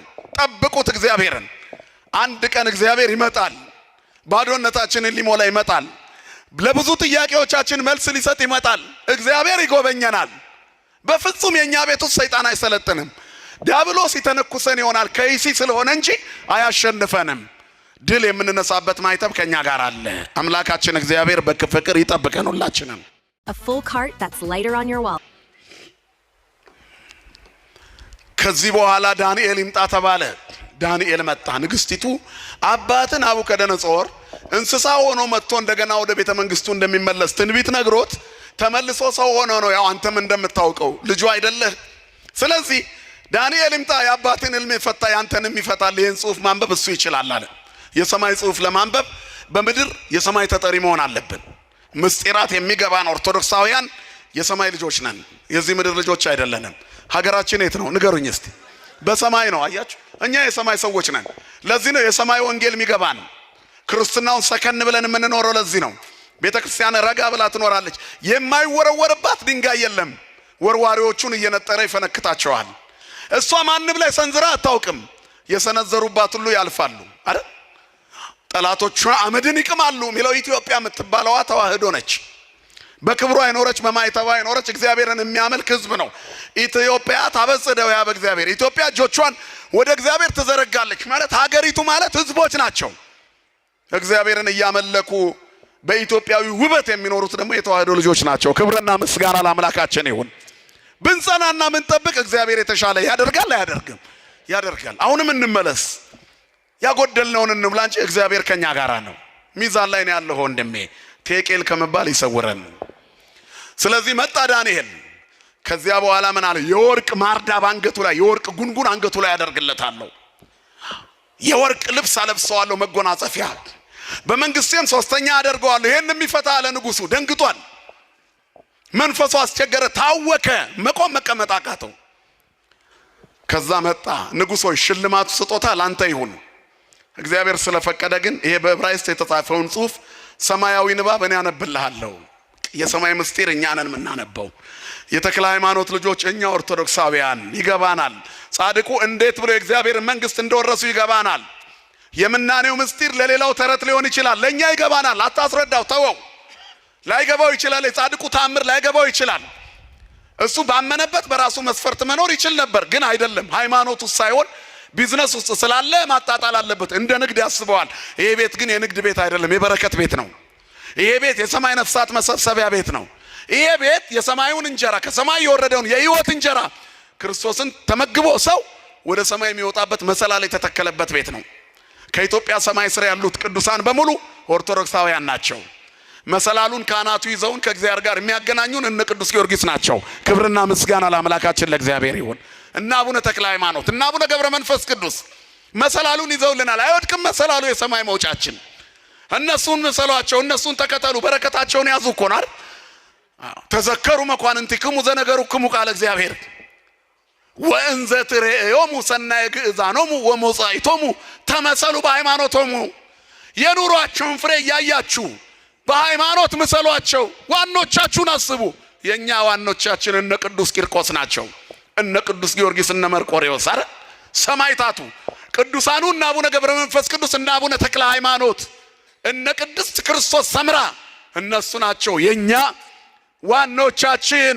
ወደ ሰማይ መሰላል እንድንወጣ ድጋፍ ሆነው የያዙን የኛ የዋኖቻችን ዋና ቅድስተ ቅዱሳን ድንግል ማርያም እናታችን ናት። ስሟ የተመሰገነ ይሁን። መድኃኒት ወልዳ ፍጥረትን ከሕመም የታደገች በክርስቶስ የማዳን ስራ ውስጥ ተሳታፊ ሆነች። ዓለምን ለማዳን እግዚአብሔር ከስጋዋ ስጋ ከነፍሷ ነፍስ እንዲነሳ የፈቀደች ይኩነኒ ያለች ዓለም ይኩነኒ እንዲል ያስተማረች ወኩለ ዘይቤለክሙ ግበሩ ብላ የመጀመሪያውን ወንጌል የሰበከች ክርስቶስን የሰማ ሁሉ ጓዳው እንደማይደርቅበት ያበሰረች አማላጅነቷ የማይለየን በመስቀል ስር የተሰጠችን ዋኖቻችን አሉ። እኛ እንዴት እንደምንጸድቅበት እናውቃለን። ስለዚህ ከዛ ቤት የሚነገረው የማጣጣል ነገር አትስሙ። ቀምሳችሁ ይዩት።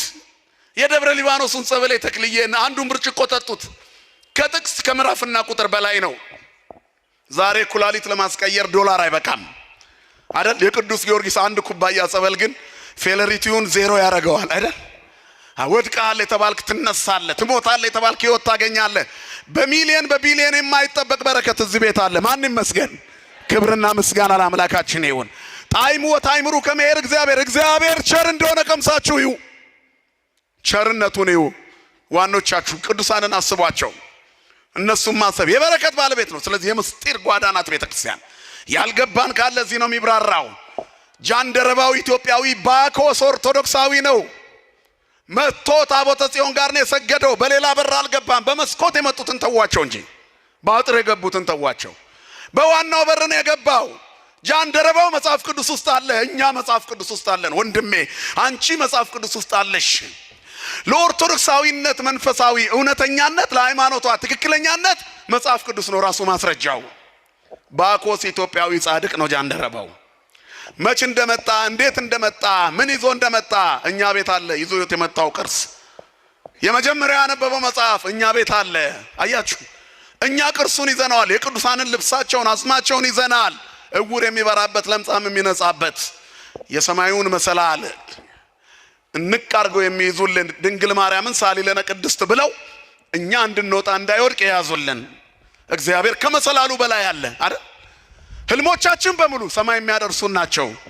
ክርስቲያን አይቃዥም፣ አይታወክም፣ አይረበሽም። ሳሊለነ ቅድስት ብሎ የሚውል ቀኑን አይወዣብርም፣ አይረበሽም፣ አይታወክም። ማታ ወደ መኝታው ሲገባ አምላኬ ሆይ ብሎ ተማጽኖ የሚተኛ በሰላም ያድራል። ዘይሃድር በረድኤተ ልዑል ወይነብር ውስተ ጽላሎቱ ለአምላከ ሰማይ። በልዑል መጠጊያ የሚኖር ሁሉን በሚችል አምላክ ጥላ ስር ያድራል። ክንዱን ተንተርሰሽ ትተኛለሽ፣ አንዳች አይረብሽሽም። ችግሮች ቢመጡ እንኳን አማትበሽ ተመለሰሽ ትተኛለሽ። መድኃኔ ዓለም እጃችን ላይ ያስቀመጣት ይቺ በቀላሉ እንዲህ የምንላት ብዙ መንገዶቻችንን ብርሃናማ ታደርጋለች። አያችሁ፣ ይቺ በቂ ናት። ማንን ነው የምትጠራው ስትደነግጥ? የእግዚአብሔርን ስም አይደል? ይሄ ሚዛን ነው በራሱ። የምንታመንበትን አምላክ መስቀሉን ነው የምንይዘው። ክህደከ ሰይጣን ነው የሚለው ክርስቲያን አይደል? በቃ ሰይጣን እኛ ጋር ድል ፈንታ የለውም። መድኃኔዓለም በቤታችን ይንገስልን። ስለዚህ የሰማይ ምስጢር ይገባናል። የሰማዩን ደብዳቤ ማንበብ ጀመረ። አባት ናቡከደነጾር 7 ዓመት ሙሉ ቅጠል እየበላ የኖረበት ምክንያት በእግዚአብሔር ላይ በትዕቢት ስለተነሳ ነው። ንስሐ ገብቶ ሲመለስ እግዚአብሔር ክብሩን ሰጠው። አንተ ግን ሰውነትህን የጠበቃትን ሰውነትህ በእጁ ላይ ያለችውን እግዚአብሔርን ንቀህ ንዋያተ ቅድሳቱን ወይን መጠጫ አደረከው። ለሰማይ መስዋዕት የተዘጋጀው ንዋያተ ቅድሳት ጽዋውን ዕቁባቶች እየጨፈሩ ጠጡበት። ጣዖት አመለኩ። ከእንጨትና ከብር ከድንጋይና ከብረት የተሰሩትን እያመለኩ ንዋያተ ቅድሳቱ ላይ ተሳለቁ። እግዚአብሔር በዚህ አዘነ። ጽሕፈቱ ማኔ፣ ቴቄል፣ ፋሬስ ነው። 3 ናቸው። ማኔ ማለት እግዚአብሔር መንግስትህን ነጠቀ፣ ሳትሾም ተሻርክ፣ ሳትቀመጥ ተነሳህ፣ ሳትቆም ወደቅክ ማለት ነው። መንግስት ተለወጠ። ቴቄል ማለት ተመዘንክ፣ ስልጣን ሰጥቶ ነበር፣ ክብር ሰጥቶ ነበር፣ ቀለህ ተገኘህ። ፋሬስ ማለት ለፋርስና ለሜዶን ተላልፎ መንግስት ተሰጠ። ይህን እንደሰማ ብልጣሶር የወርቅ ማርዳ ባንገቱ ላይ ያደረገለት ለዳንኤል። በዚያው ዕለት ማታ የከለዳውያን ንጉስ ዳሪዮስ ነገሰ። የባቢሎን ንጉስ ብልጣሶር ተገደለ። እግዚአብሔር ላይ የተሳለቀ ጥቅም የለው። ምን ቢያምርበት አያስቀናም። ኢትቅና ላይ ለኩያን ወይ ትቅና ላይ ለገበርታ አመጻ። በክፎች ላይ አትቅና፣ አመጻን በሚያደርጉ ላይ አትቅና ይላል መጽሐፍ። እስመ ከመሳይር ፍጡነ ይብሱ ወበከመ አመልማል ሐምሎ ፍጡነ ይወድቁ ነው። ተወከል በእግዚአብሔር ወግበር ሰናይ። እንደ ምድረ በዳ አመልማል ይረግፋሉ፣ እንደ ሳር ፈጥነው ይደርቃሉ። በእግዚአብሔር ታመን፣ መልካም ነገርን አድርግ እንጂ በክፎች አትቅና። በአመጽና በግፍ ስራ የረከሱ ሰዎች አምረው ተውበው ውሸት ከውስጣቸው ቅድም እንዳልኩት ነው። ከዲያብሎስ ጋር ነው የሚኖሩት። እርቃናቸውን ነው የሚመላለሱት። ክብራቸውን ያጡ ናቸው። ሰው ከሰይጣን ጋር ዘመድ ሆኖ እንዳማረበት አይኖርም። የሚል ከሰከስበት ቦታ አለው። ከእግዚአብሔር ጋር ከሆነ በመቅደሱ በውበት፣ በቤታችን በውበት፣ በመንገድ ላይ በሞገስ እንኖራለን። ማን ስላለ ከኛ ጋራ? እግዚአብሔር ሜዳ ላይ አይጥልም፣ ህዝቦቹን ይጠብቃል። ይደቅ ዘያቅበከ የሚጠብቅህ አይተኛም፣ ዘወትር ይጠብቃል። በፍጹም ልብ በእግዚአብሔር ታመን፣ በመንገድ ሁሉ እሱን ወቅ፣ እሱም ጎዳናህን ያቀናልሃል፣ ጎዳናሽን ያቀናልሻል። በመንገድሽ ላይ ሁሉ የሚመራ እግዚአብሔር። ኢሳይያስ 18:11 ላይም እግዚአብሔር ሁሉ ጊዜ ይመራሃል ይላል። ነፍስህን ከመልካም ነገሮች ያጠግባል፣ አጥንቶችህን ያጸናቸዋል፣ እንዳይብረከረኩ መቆም እንዳይሳናቸው፣ እንደ ብልጣሶር የወገብ ጅማቶች እንዳይፈቱ ያጠናቸዋል። አንተም እንደሚጠጣ ገነት ውሃዎቹ እንደማያቋርጥ ፈሳሽ ትሆናለህ። ገነት በአራቱ አፍላጋት ጠጥታ ለምልማ ፍሬ ትሰጣለች። አንተም ለሌሎች የምትተርፍ ትሆናለህ እኮ ነው። አንቺም ለሌሎች ትተርፊያለሽ። ክርስቲያኖች ለሌላ ይተርፋሉ ክርስትናውን ሲኖሩበት። ስለዚህ ከተከለከልነው የተሰጠን ይበዛል፣ ካጣነው የያዝነው ይበዛል። በረከታችሁን ቁጠሩ ምእመናን፣ ካለበለዚያ ተመዝነን ወድቀን እንቀራለን። ለክርስትናው ምቾት እንደዚህ ዘመን የተሳካ የለም። በፈተና ጥንካሬ ደግሞ በየቀኑ እንደዚህ ትውልድ የሚፈተን ላይኖር ይችላል። ምክንያቱም ባለማይተብ በዝቷል። በዚህ ዘመን እግዚአብሔር ብዙ ሰራዊት አለው። እግዚአብሔር በጥቂቱ ደስ የሚለው አምላክ ነው። አሁን ግን ብዙ ሰራዊት አለው። ያ ሰራዊት ጥርት ያለ እንዲሆን ጌዲዮን መርጦ እንደ ውሻ የሚልሱትን አሳዶ የፈሩትን ተመለሱ ብሎ አክብረው በእጃቸው ኩልል ያለው መርጠው እንደሚጠጡት የተመረጠን ለመሆን ያብቃን። ስለዚህ የመማረር ጊዜ አይደለም፣ የማመስገን ጊዜ ነው። የስንፍና ጊዜ አይደለም፣ ደግሞ የመማፀን ጊዜ ነው። ያኔ እግዚአብሔር በክብር ይሰጠናል። ቴቄል ነው፣ ተመዘንክም። የተሰጠን ጸጋ አለ እንድጠቀምበት። ሳምንቱ የመልክሊት ሳምንት የአገልጋይነት ሳምንት ነው። የተሰጣችሁን ጸጋ አገልግሉበት። ምንድነው የሚጠበቀው? አሁን ቅዱስ ጊዮርጊስ መተናል። ታቦቱ ከኛ ምን ይፈልጋል? መቅደሱ ይታደሳል። ከዚህ ከተቀደሰው ወደ 100 ዓመት ገደማ ከኖረበት መቅደስ ወጥቷል። ለምን? እኛ እንድናድሰው። የተባረኩ እጆች ይሄን መቅደስ ትላንት ሰርተውታል አይደል? ዛሬ ደግሞ አንቺ እንድታድሽ ይፈቀደልሽ። ምን ኖሮኝ አትበይ። እንደመበለቷ 2 ፍራንክ ስጪ። እነሱ ጥግ ላይ ይቆሙና በወርቅ ቀለም ያጽፉልሻል። እግዚአብሔር የተመሰገነ ይሁን። የልባችንን ጥራት የሚፈልግ አምላክ እንድንሰራ ፈልጓል። የታቦት ስራ አለብን። የምን ስራ አለብን? ያመናችሁ ነገሩ የምን ስራ አለብን? በቃ መቅደሱን እያደሱ ነው የቤተ መቅደሱ ሰዎች። ስለዚህ የሚታደሰው መቅደስ እኛ ነን። መቅደስ ማለት ሰው ነው። ይሄን ስንሰራ እኛ እንሰራለን። እግዚአብሔር እሱን ስንሰራ እሱ የኛን ምን አደርጋል? ይሰራልናል። ታማኝ አባት ነው እግዚአብሔር። ወዳጅ ነው፣ ታማኝ ወዳጅ። እግዚአብሔር ታማኝ ነው። እንደ እግዚአብሔር ታማኝ የለም። ስሙ የተመሰገነ ይሁን። ስለዚህ አሁን ለመቅደሱ ጊዜ ተሰጥቶናል። አሁን ስመጣ ወጣቶቹ መቅደስ እኮ እየሰራን ነው፣ ታቦቱን አውጥተነዋል አሉ። እውነት ነው አይደል አባታችን? ታቦቱ ሕግ ወጥቷል፣ እኛ እንድናድሰው የተባረኩ ነገስታት አድሰው የሰሩት መቅደስ፣ እኛ ደግሞ የነዛን ነገስታት እጅ በረከት ሊሰጠን ይኸው አብሮን ቆሟል። ማን ይመስገን? ክብርና ምስጋና ለስሙ ይሁን። እኔን ድሃውን ለመቅደሱ ጠራኝ፣ እኔን ኃጢአተኛው ለመቅደሱ ጠራኝ።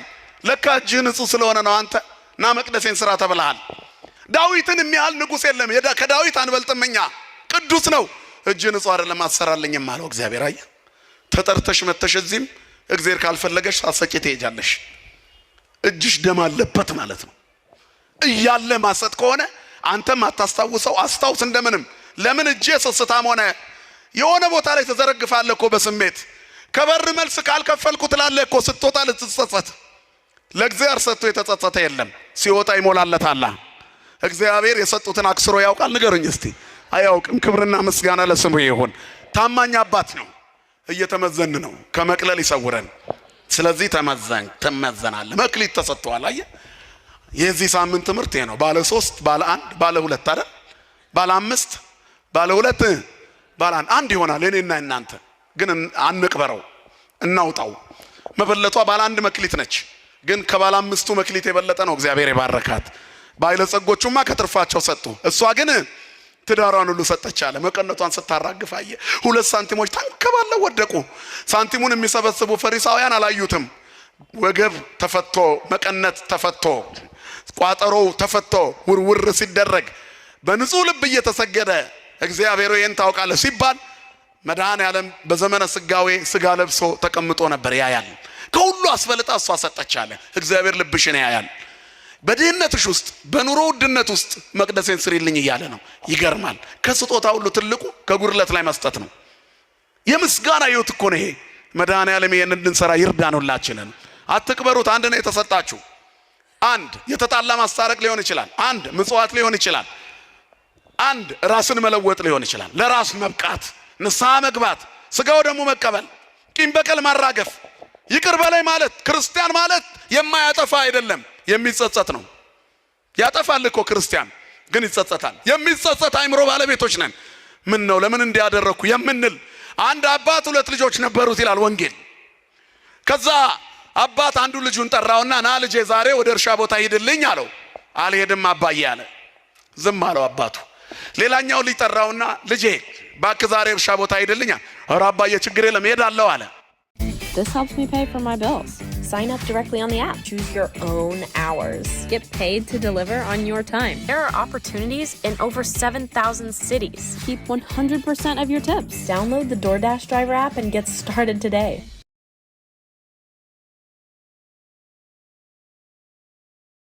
This is the mattress America has waited 250 years for, the Treasure Mattress.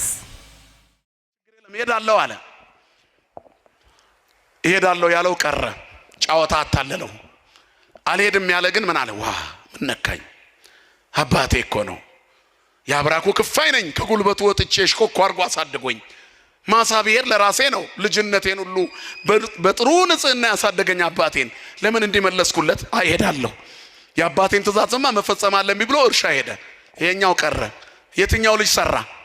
የሄደው ወይስ የቀረው? እምቢ ብሎ የሄደው። አያችሁ? አንተ የትኛው ነህ? እሺ ብለ የቀረኸው ነህ ወይስ እምቢ ብለ የሰራኸው? አያችሁ? እግዚአብሔር ተነጫንጨን እንኳን ለምናደርገው ደከመኝ ብለን እንቅልፍ እያነጫነጨን የምንመጣ ሰዎች አለን እኮ አይደል? እሁድ። ምክንያቱም ዲያብሎስ የእሁዱን እንቅልፍ በጣም ያጣፍጠዋል። ከ7ቱ ቀናት ጣፋጩ የእሁድ ጠዋት እንቅልፍ ነው። እንዴት እንደሚጣፍጥ አይደል? እየተንገዳገድን ምርር ብሎን ስመለስ ተኛለሁ ብለን እንሄዳለን። አስቀድሰን ስንመለስ ና በላስተኛኝ ብትለው እንቅልፉ የለም። ጤነኛ እንቅልፍ አይደለም። መጀመሪያ የሚመጣው በረከት ላይ ያሳጣህ ነው። ንቀት አይንን ከፍተ ነው የምትውለው ስትመለስ። ደክመዋል እኮ ቆመኔው አልከው እኮ አስቀድሰሃል፣ ዘምረሃል፣ አሸብሽበሃል፣ ግን ስትመለስ አልደከመህም። የቤቱን በረከት ስለጠገብክ እንቅልፍ የሚጫንህ ሰይጣን ለቆ ሄዷል። ማን ይመስገን። መክሊትን አትቅበር። የሰንበትን ሌሊት በቤተ መቅደሱ ና። እግዚአብሔር ካንተ ጋር ይሆናል። ነይ መቅደሱ። ስለዚህ እግዚአብሔር ከኛ እጅ የሚፈልገው አለ። ይዞን ሰጥቶን ከኛ የሚጠብቀውን ሲቀበል ሌላ ተጨማሪ ይሰጠናል። ብዙ ከእግዚአብሔር የምንፈልጋቸው ነገሮች አሉ፣ እኛ ግን ረስተናቸዋል። እሱ አይረሳቸውም። ስለዚህ ለእግዚአብሔር እንሰጥኛ መጀመሪያ በጊዜው ከፍ እንዲያደርጋችሁ ከኃይለኛው ከእግዚአብሔር እጅ በታች ራሳችሁን አዋርዱ። እሱ ስለናንተ ያስባል። እሱ ለናንተ ለቤትህ፣ ለልጆችህ፣ ለትዳርህ፣ ለኑሮ እግዚአብሔር ያስባል። ነገ ምን ይሆናል አትበል። ዛሬ የሱ ከሆንክ ነገ አይጥልም። ታማኝ ነው እግዚአብሔር፣ አይጥልም። እግዚአብሔር አይጥልም። እመኑኝ። አሁን ነገን የፈራን ሰዎች ብዙ አለን እዚህ ውስጥ። የኛ ነገ መድኃኔዓለም ነው። አያችሁ፣ ለኛ ነገያችን ዛሬ ቅዱስ ጊዮርጊስ ዋስ ይሆነናል። ደጁ ቁጭ ብለህ ያንተን ነገ ሊያጨልም አያደርገውም። ሰማዕቱ ቅዱስ ጊዮርጊስ በፈረሱ ይደርስልሃል። የቅዱስ ጊዮርጊስ